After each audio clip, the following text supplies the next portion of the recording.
ವಿಡಿಯೋವನ್ನು ನೋಡೋಕ್ಕಿಂತ ಮುಂಚೆ ನನ್ನ ಹಂಪಿ ಟ್ರಾವೆಲ್ ಟೈಮ್ ಚಾನಲನ್ನು ಸಬ್ಸ್ಕ್ರೈಬ್ ಮಾಡಿ, ಲೈಕ್ ಮಾಡಿ, ಶೇರ್ ಮಾಡಿ. ಸ್ನೇಹಿತರೆ, ಹುಬ್ಬಳ್ಳಿಯ ಈ ದೇವಸ್ಥಾನದಲ್ಲಿ 4 ದಿಕ್ಕುಗಳಿಂದಲೂ ಈ ಶಿವಲಿಂಗವನ್ನು ದರ್ಶನ ಮಾಡ್ಬೋದು ಅನ್ನೋದು ನಿಮ್ಗೆ ಗೊತ್ತಾ?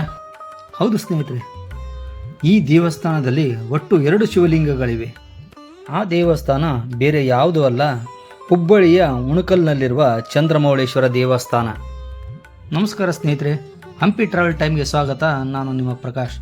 ಸ್ನೇಹಿತರೆ, ನೀವು ನೋಡುತ್ತಿರುವುದು ಹುಬ್ಬಳ್ಳಿಯ ಉಣಕಲ್ ಪ್ರದೇಶದಲ್ಲಿರುವ ಪುರಾತನ ಚಂದ್ರಮೌಳೇಶ್ವರ ದೇವಸ್ಥಾನ. ಚಾಲುಕ್ಯರ ಕಾಲದ ವಾಸ್ತುಶಿಲ್ಪದೊಂದಿಗೆ ಗುರುತಿಸಿಕೊಂಡಿರುವ ಈ ದೇವಾಲಯ ಇತಿಹಾಸ, ಶಿಲ್ಪಕಲೆ ಮತ್ತು ಶಿವಭಕ್ತಿಯ ಅದ್ಭುತ ಸಂಗಮವಾಗಿದೆ.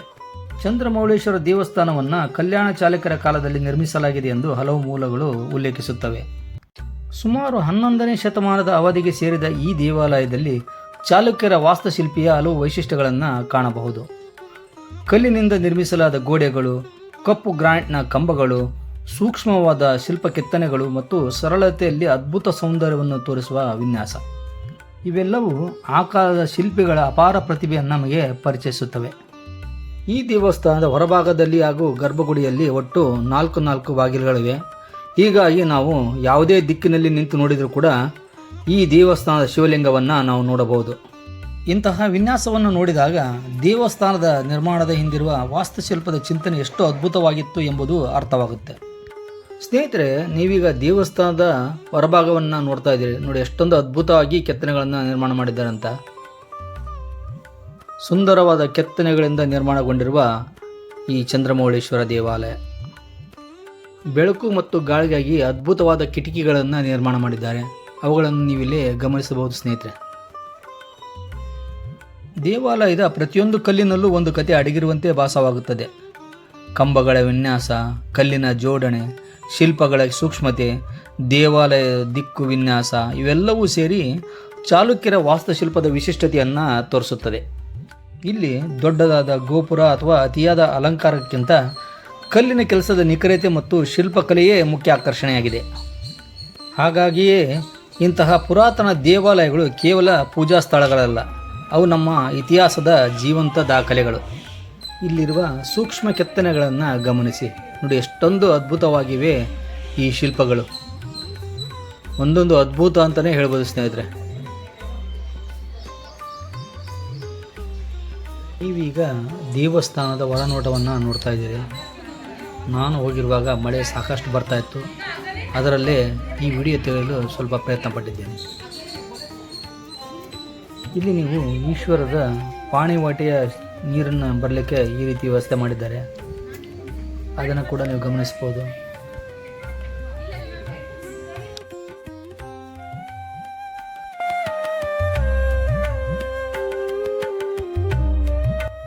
ಇಲ್ಲಿನ ಕಲ್ಲಿನ ಕಿಟಕಿಗಳೇ ಅದ್ಭುತ.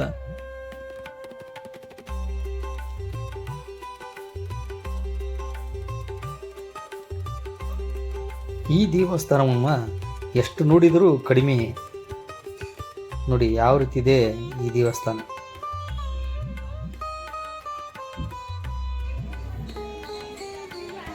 ಇದನ್ನು ಕೆಲವರು ಜಕಣಾಚಾರ್ಯ ದೇವಾಲಯ ಎಂದು ಕೂಡ ಹೇಳ್ತಾರೆ.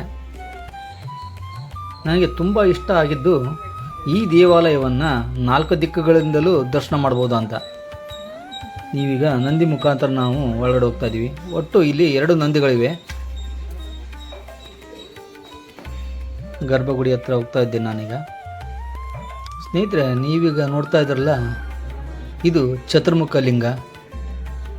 ಆ ಭಾಗದಲ್ಲಿ ನೀವು ನೋಡೋದು ಚಂದ್ರಮೌಳೇಶ್ವರ. ನೀವೀಗ ನೋಡ್ತಾ ಇರೋದು ಚಂದ್ರಮೌಳೇಶ್ವರನನ್ನು. ಒಳಭಾಗದಲ್ಲಿ ನೀವೀಗ ಈ ದೇವಸ್ಥಾನ ಹೇಗಿದೆ ಅಂತ ನೋಡ್ತಾ ಇದ್ದೀರಿ. ನೋಡಿ, ಇಲ್ಲಿ ಕೂಡ 4 ಬಾಗಿಲು, ಹೊರಗಡೆ ಕೂಡ 4 ಬಾಗಿಲು ಇರೋದನ್ನು ನೀವು ಗಮನಿಸಬಹುದು. ಚಂದ್ರಮೌಳೇಶ್ವರ ದೇವಸ್ಥಾನ. ಇದು ಚಂದ್ರಮೌಳೇಶ್ವರ ದೇವಸ್ಥಾನದ ಪ್ರದಕ್ಷಿಣಾ ಪಥ. ಶ್ರಾವಣ ಮಾಸದಲ್ಲಿ ಈ ಚಂದ್ರಮೌಳೇಶ್ವರನ ನೋಡೋದೇ ಒಂದು ಅದ್ಭುತ ಅಂತ ಹೇಳ್ಬೋದು. ಇದು ಹಿಂಭಾಗದಲ್ಲಿರುವ ಚತುರ್ಮುಖ ಶಿವಲಿಂಗ. ಸ್ನೇಹಿತರೆ, ನೀವೀಗ ನೋಡ್ತಾ ಇರೋದು ಮತ್ತೊಂದು ಅಪರೂಪದ ಚತುರ್ಮುಖ ಶಿವಲಿಂಗ. 4 ದಿಕ್ಕುಗಳತ್ತ ಮುಖಗಳನ್ನು ಹೊಂದಿರುವ ಈ ಶಿವಲಿಂಗವು ಅತ್ಯಂತ ವಿಶಿಷ್ಟವಾಗಿದೆ. ಇದು ಚಂದ್ರಮೌಳೇಶ್ವರನ ಎದುರಿಗಿರುವ ಬೃಹತ್ ನಂದಿ.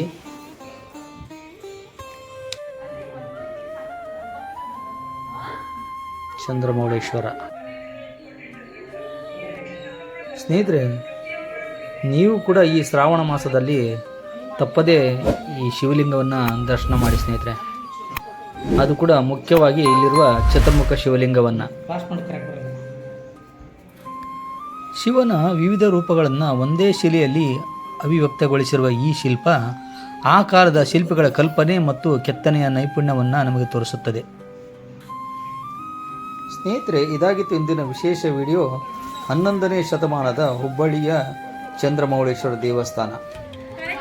ನನ್ನ ಈ ಮಾಹಿತಿ ನಿಮಗೆ ಇಷ್ಟವಾಗಿದ್ದರೆ ನನ್ನ ಹಂಪಿ ಟ್ರಾವೆಲ್ ಟೈಮ್ ಚಾನಲನ್ನು ಸಬ್ಸ್ಕ್ರೈಬ್ ಮಾಡಿ, ಲೈಕ್ ಮಾಡಿ ಹಾಗೂ ಶೇರ್ ಮಾಡಿ ಸ್ನೇಹಿತರೆ. ನಮಸ್ಕಾರ.